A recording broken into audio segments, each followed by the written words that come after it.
Hello guys, welcome to Sony online classes. आज इस video में मैं डिस्कस करने जा रही हूँ कंट्रोल्ड ऑब्जर्वेशन यानी नियंत्रित निरीक्षण क्या होता है। तो ये एक टाइप्स है ऑब्जर्वेशन का, रिसर्च मैथडोलॉजी का एक टॉपिक है।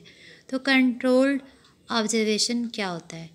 वास्तव में अनियंत्रित निरीक्षण के अनेक दोषों और कमियों के कारण इस मैथड का जन्म हुआ है। इस मैथड में अनेक साधनों द्वारा निरीक्षण को कंट्रोल किया जाता है।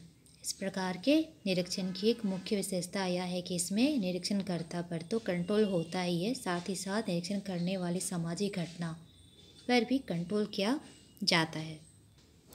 इसमें सबसे पहले आपको स्टडी यानी कि निरीक्षण की संपूर्ण योजना तैयार की जाती है, यानी प्लानिंग की जाती है एंड उसके बाद निरीक्षण किया जाता है। अनेक साधनों द्वारा जितने भी डाटा है वो कलेक्ट किया जाता है, यानी सूचनाएं इकट्ठी होती रहती है और एक प्रकार से निरीक्षण करता एक मशीन की तरह उन साधनों द्वारा स्वचालित होता रहता है।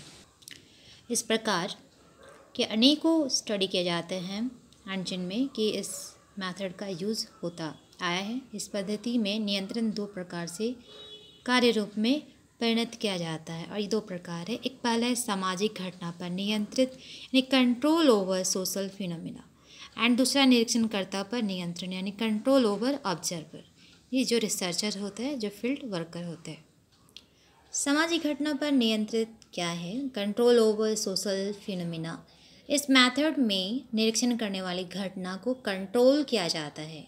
सोशियोलॉजिस्ट सामाजिक घटनाओं को सामाजिक परिस्थितियों के अंतर्गत ही कंट्रोल करने एंड स्टडी कार्य को संचालित करने का ट्राई करते रहते हैं। यह कोई इजी काम नहीं होता है। इसके लिए सामाजिक विज्ञानी को अत्यंत सूझबूझ, कुशलता और अनुभव से कार्य लेना पड़ता है, बहुत दिमाग लगाना पड़ता है।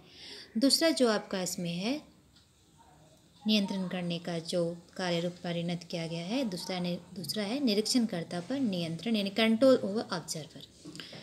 नियंत्रित निरीक्षण की दूसरी मेथड स्वयं निरीक्षणकर्ता पर कंट्रोल है।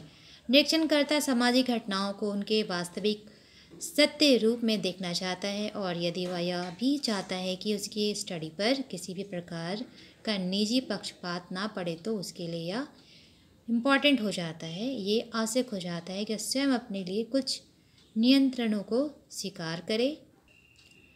यह नियंत्रण कई साधनों या यंत्रों के प्रयोग से हो सकता है, जैसे निरीक्षण की विस्तृत योजना पहले बना लेना या फिर अनुसूची जिसे शेड्यूल कहा जाता है, क्वेश्चनर का यूज़, विस्तृत क्षेत्रीय नोट्स बना लेना, मानचित्र का यूज़ करना। ऐसे बहुत सारे टेक्नोलॉजी या टूल्स है जैसे diary, photographs, camera, tape recorder जिसका यूज़ किया जा सकता है। गुड एंड हार्ट का क्या कहना था ये सारे टॉपिक के ऊपर? तो सामाजिक अनुसंधानकर्ता के लिए अनुसंधान विषय पर कंट्रोल रख सकना अत्यंत कठिन होता है, तो कम से कम उसे अपने ऊपर तो नियंत्रण रखना ही चाहिए। फिर मिलते हैं न्यू वीडियो में न्यू टॉपिक के साथ। जय हिंद।